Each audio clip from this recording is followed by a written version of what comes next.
Vamos a orar al Señor. Pedimos su bendición para la palabra que vamos a recibir. Señor, gracias una vez más porque nos permites estar aquí en tu casa. Al ofrecer, Señor, este culto, cada una de las partes han sido dedicadas para tu honra, tu gloria, tu alabanza. Y Señor, en respuesta queremos que tú nos hables, que abras nuestro entendimiento, Señor, que tu palabra fluya en la bendición de tu Espíritu, porque Señor, si tú no aplicas esta palabra en nuestra vida, Señor, sería vano, pero sabemos que tu palabra no vuelve a ti vacía, que es como una espada de dos filos que penetra en nuestros corazones. Así que, Señor, esperamos recibir de ti alimento, esperamos recibir tu bendición. Danos esta unción en tu Espíritu Santo, a través de Cristo Jesús, nuestro Salvador. Amén. Ezequiel capítulo 37. Acabamos de leer los textos 1 al 14, donde el profeta, a través de una visión, está contemplando una terrible escena, desoladora, aterradora inclusive, un valle lleno de huesos. Son huesos humanos. Ezequiel es un profeta descendiente de los sacerdotes, según dice Ezequiel 1:3, que era descendiente de Aarón, porque él era sacerdote y los sacerdotes solamente traían esa línea genealógica. Ezequiel fue llevado al cautiverio babilónico en una de las incursiones de los caldeos. Fue poquito antes de la destrucción total de Jerusalén en el año 586 a.C. El ministerio de Ezequiel se va a llevar a cabo allá en la tierra de los caldeos, y su ministerio va a durar 22 años. Es uno de los transportados, es uno de los llevados cautivos, al igual que Daniel. Y allá es donde va a desempeñar su ministerio como profeta. Siendo un sacerdote, no estuvo exento de ser llevado cautivo. Entre los cautivos en esas expediciones que hacían los caldeos, esas incursiones, hasta que finalmente llega la invasión de Babilonia sobre Jerusalén y la destrucción, como ya lo dije, en el año 586. El nombre de Ezequiel creo que tiene un significado muy especial para el pueblo al que él le va a profetizar, al que él le va a hablar. Le va a hablar a los judíos, pero los que están allí cautivos, los que están llegando en la condición de cautivos. Y el nombre de Ezequiel significa Dios fortalecerá. Hay una esperanza para aquellos a quienes Ezequiel les va a servir, les va a ministrar en el nombre de Dios, con esta esperanza, con la esperanza de que Dios será su fortaleza. A un pueblo cautivo, a un pueblo que ha sufrido la invasión de otro pueblo como castigo de Dios, como una disciplina del Todopoderoso sobre su pueblo, porque se habían apartado de él. Esta profecía que nosotros vamos a analizar, Ezequiel 37 del 1 al 14, ya es una profecía que fue cumplida, porque lo que va a anunciar Ezequiel es el tiempo de la restauración de Dios sobre su pueblo, cuando ellos regresan después de 70 años de haber estado cautivos en Babilonia.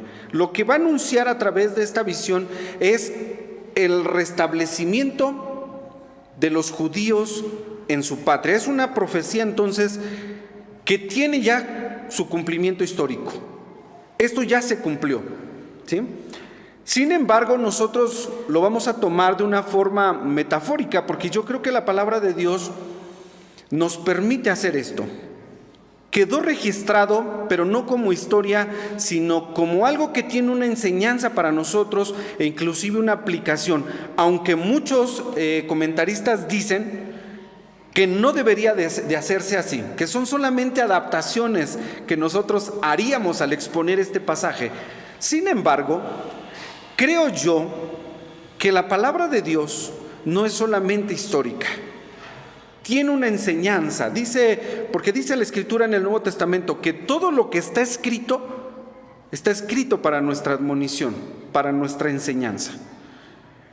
Y aunque los comentaristas, con todo respeto, nos dicen que deberíamos de sujetarnos solamente a hacer un análisis histórico de esta profecía, con la ayuda de Dios vamos a hacer una aplicación, porque creo yo que hay una necesidad grande como la que había en el tiempo del profeta Ezequiel.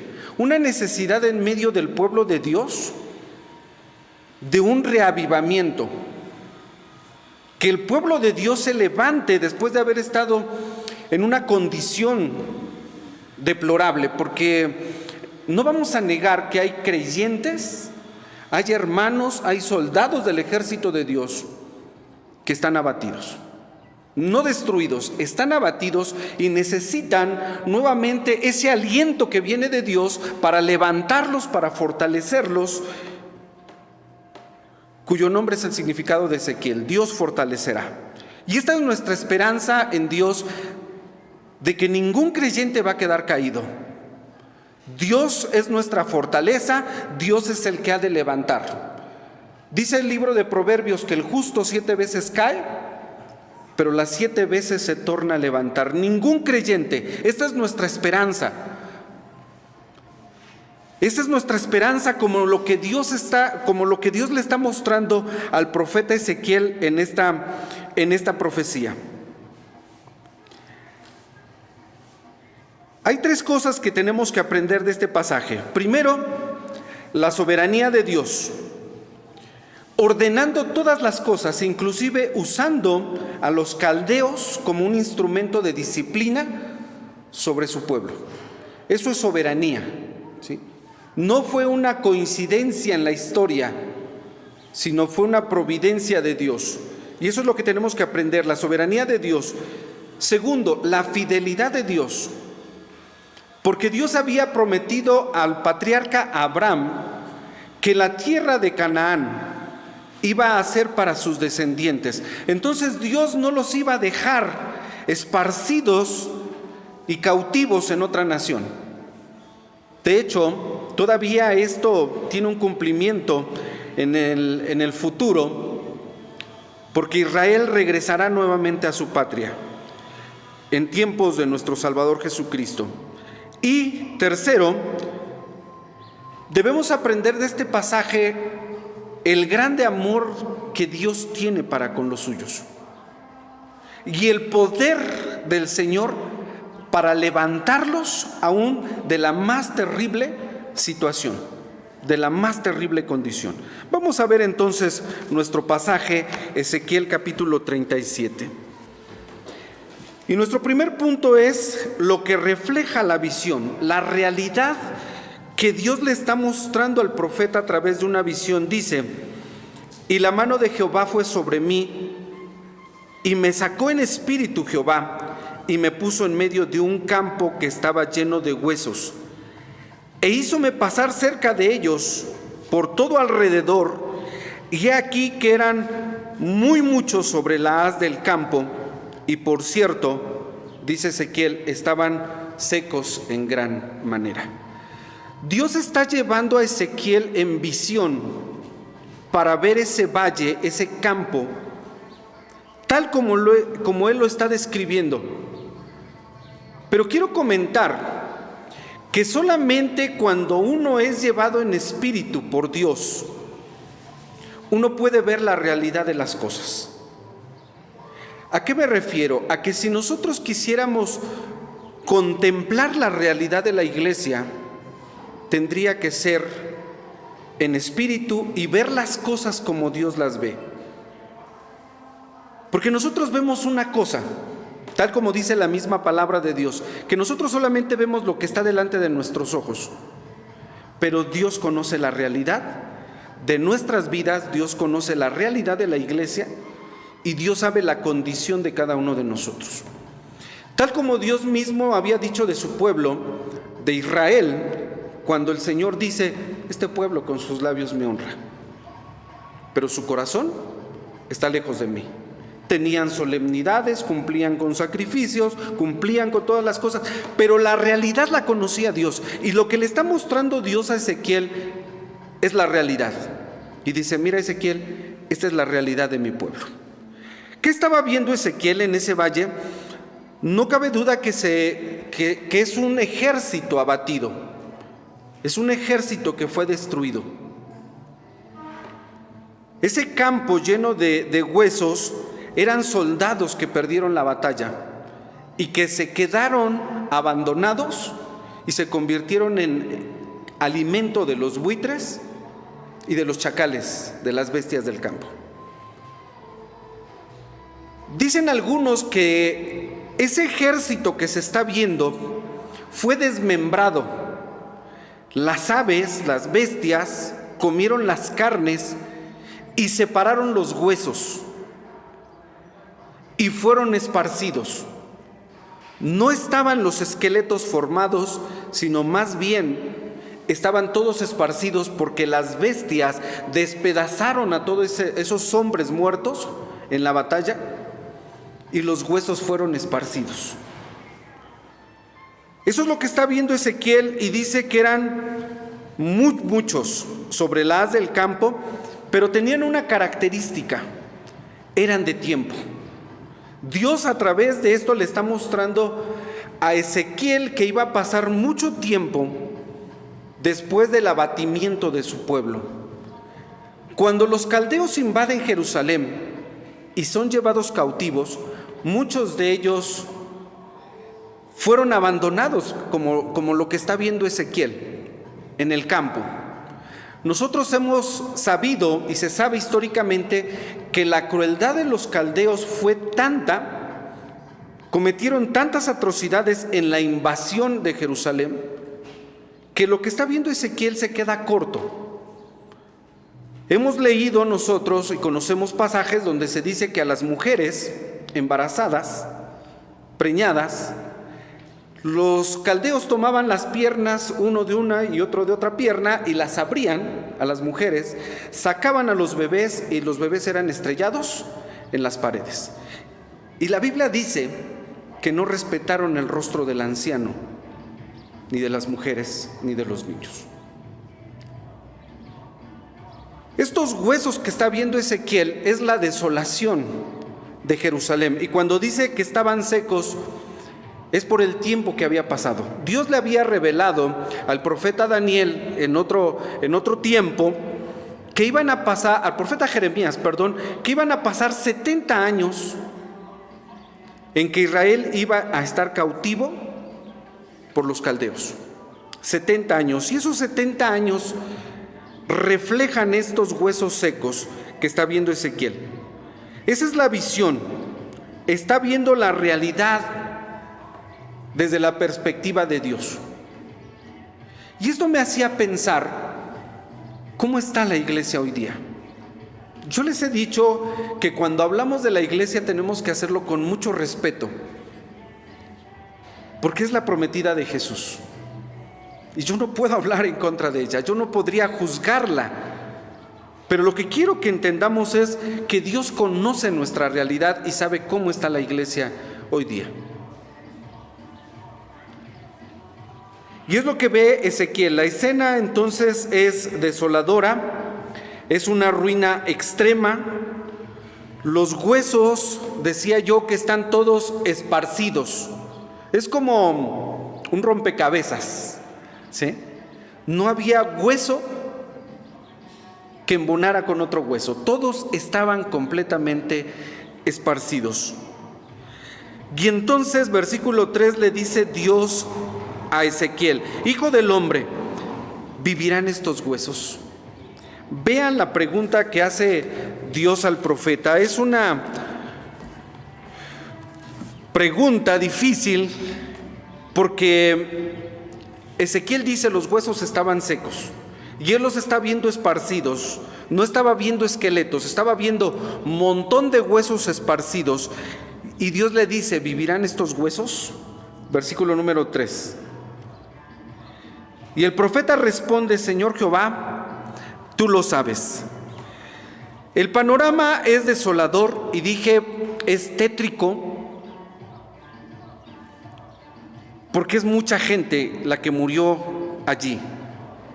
Y es precisamente lo que Dios está anunciando. Es lo que le está dando a conocer al profeta Ezequiel. Son huesos secos, separados, dispersos, insepultos. Es la descripción más apropiada de la condición de Israel, desgraciadamente. ¿Cómo habían llegado hasta esa condición? Ellos no se dieron cuenta. Poco a poco el pueblo de Israel fue aceptando la idolatría, fue separándose de Dios. Hacían las cosas rutinariamente en sus sacrificios, en sus ceremonias, en sus festividades, y todo se volvió tan superficial que no se dieron cuenta cómo es que poco a poco se fueron alejando de Dios. Y hoy en día pasa lo mismo. Hay creyentes que no se dan cuenta que poco a poco se van alejando de Dios. La desviación es tan mínima en una semana que casi es difícil percibirla. Pero transcurrido un mes, ese alejamiento ya creció. El distanciamiento de Dios se ha hecho más grande, la brecha entre Dios y el hombre y el creyente. Pero él no se da cuenta. Y esto es lo que le pasó a Israel, al pueblo de Dios. Se fueron alejando hasta que todo fue superficial. Y dice el profeta Isaías, Dios a través del profeta Isaías, que al Señor llegó a hastiarle lo que hacía el pueblo. No solamente dijo, este pueblo con sus labios me honra, pero su corazón está lejos de mí. Se habían apartado de Dios.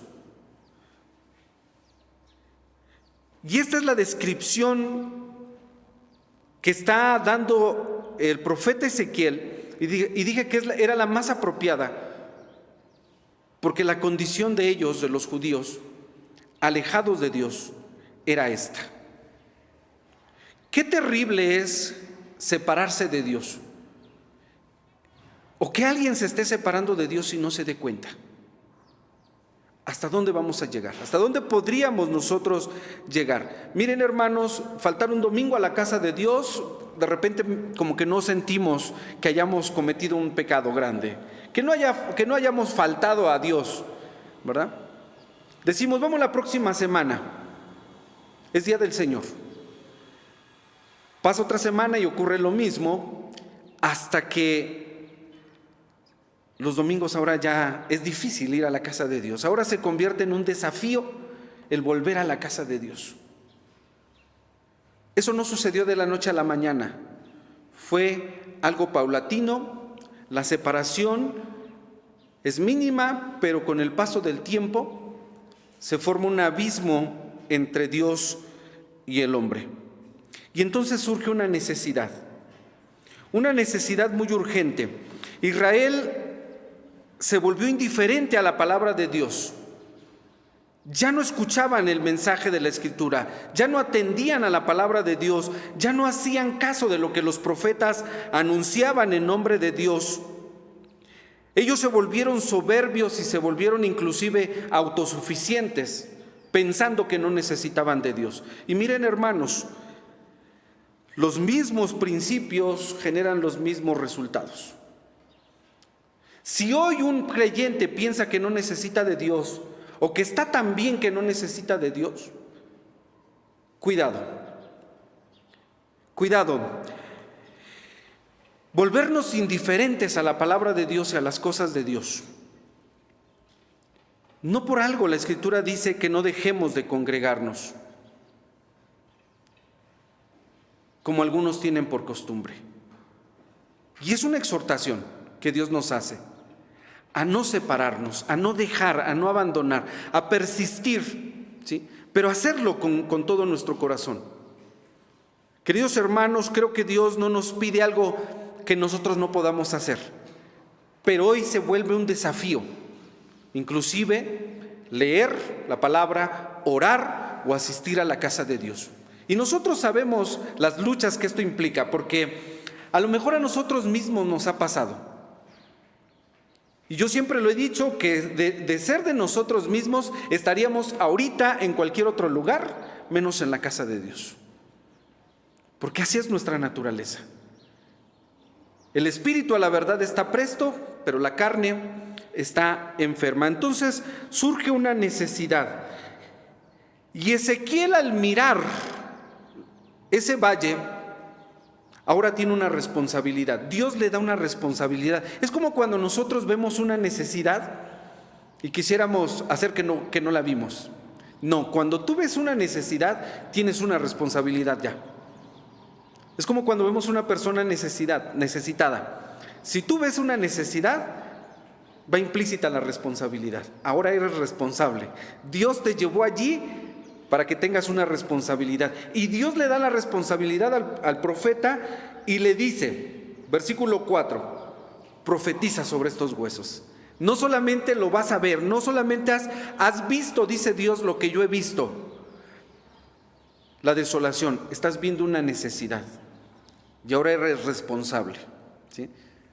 Y que esto quede en nuestra mente, hermanos, y podamos ponerlo en práctica. Cuando vemos una necesidad, ahora somos responsables. Y entonces le dice Dios, profetiza sobre estos huesos y diles, huesos secos, oíd palabra de Jehová. Esto pareciera una locura. ¿Cómo voy a hablarle a unos huesos? Es difícil, o es imposible, mejor dicho, que unos huesos sin vida y secos escuchen. Miren, hermanos, que así de difícil es llevarles palabra a quienes están separados de Dios, a quienes se han alejado poco a poco, no se dieron cuenta, pero ahora están lejos. Llevarles palabra y que te escuchen o que escuchen esa palabra es difícil.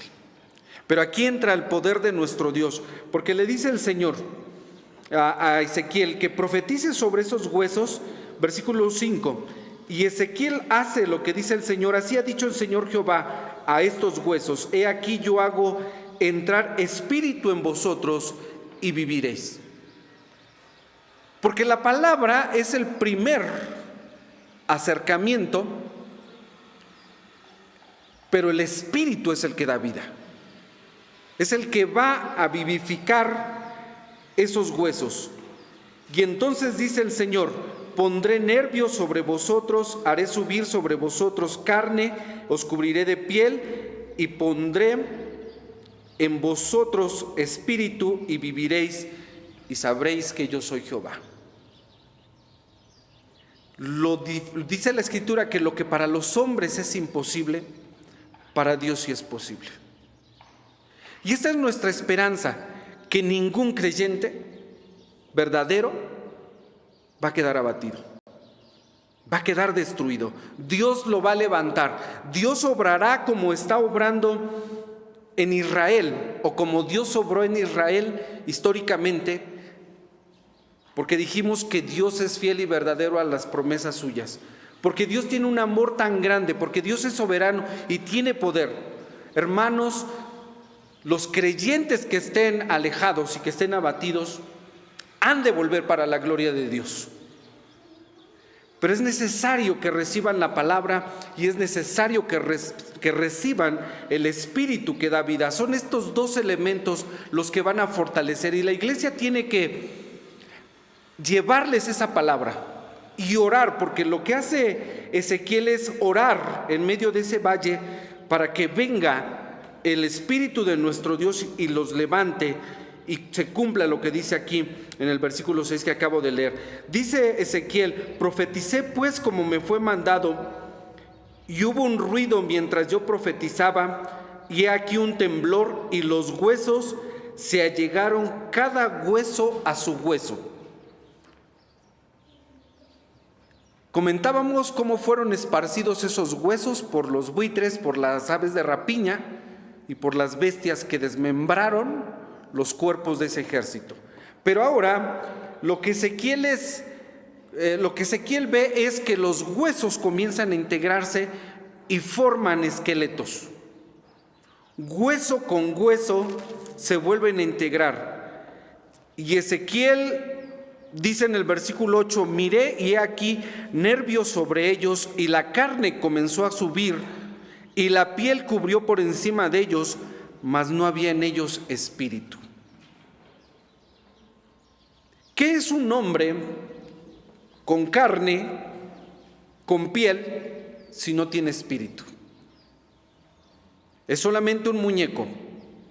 Y dice el profeta: díjome, profetiza al espíritu, profetiza, hijo de hombre, y di al espíritu: así ha dicho el Señor Jehová, espíritu, ven sobre los cuatro vientos y sopla sobre estos muertos y vivirán. Noten un detalle muy importante en ese versículo número 9, que espíritu está con letra mayúscula. Y no es un error de impresión, ni es un error gramatical, sino está colocado con toda la intención, diferenciando al espíritu del hombre con el espíritu de Dios.